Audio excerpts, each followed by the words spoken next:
নামি দামি স্কুল কলেজগুলো যাদের জন্য মা বাবারা সবাই খুব বেশি সচেতন থাকেন, সেইখানে দেখা যায় যে কোচিং সেন্টারে বেশি ইন্টারেস্টেড নাকি।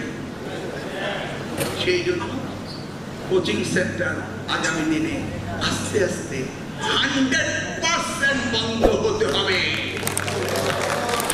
কিভাবে করবো? আমি সার্কুলার দেব না, আইন করে বন্ধ করব না, অটোমেটিক্যালি আপনি যদি আপনার ক্লাসের ছাত্রদেরকে ইন হাউস অর্থাৎ আপনি আইডেন্টিফাই করলেন আপনার কোন ছেলে কোন সাবজেক্টে দুর্বল, সেইভাবে আপনি আপনার ছেলে মেয়েদের আইডেন্টিফাই করবেন এবং আফটার দ্য ক্লাস আপনি তাদেরকে আপনার প্রতিষ্ঠানে তাদেরকে প্রাইভেট কোচিং করাবেন।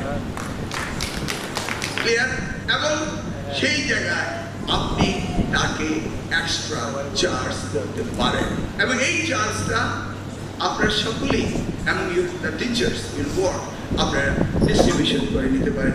ইভেন আপনার দপ্তরে 2 টাকা পেতে পারেন, কিন্তু আপনার ছেলেকে আপনি ইন হাউস কোচিং করাবেন। সারাদিন গরমে বসে ছাত্রটি লেখাপড়া করে, বিকেলবেলা সুন্দর এয়ার কন্ডিশনের রুমে নিয়ে ছাত্রটির দেহ অন্য পর্যায়ে নিয়ে যায়, সন্ধ্যায় গিয়ে আবার যখন গরম তখন ঘেমে যায়, ঘুমিয়ে পড়ে। এটা আমি হতে দিতে পারি না। সবকিছু গণপ্রজাতন্ত্রী বাংলাদেশ সরকার অধীনস্থ, সবকিছুরই লাইসেন্সিং সিস্টেম আছে। উন্নত বিশ্বে বিচারের লাইসেন্স আছে, হেয়ার কাটার লাইসেন্স আছে, ব্লাড করার লাইসেন্স আছে, ইঞ্জিনিয়ারের লাইসেন্স আছে, লয়ারের লাইসেন্স আছে, অ্যাকাউন্টেন্টের লাইসেন্স আছে, সকলের লাইসেন্স আছে।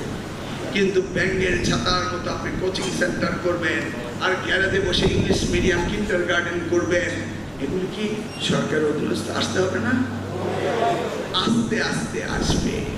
সবে মাত্র আমাদের যাত্রা শুরু।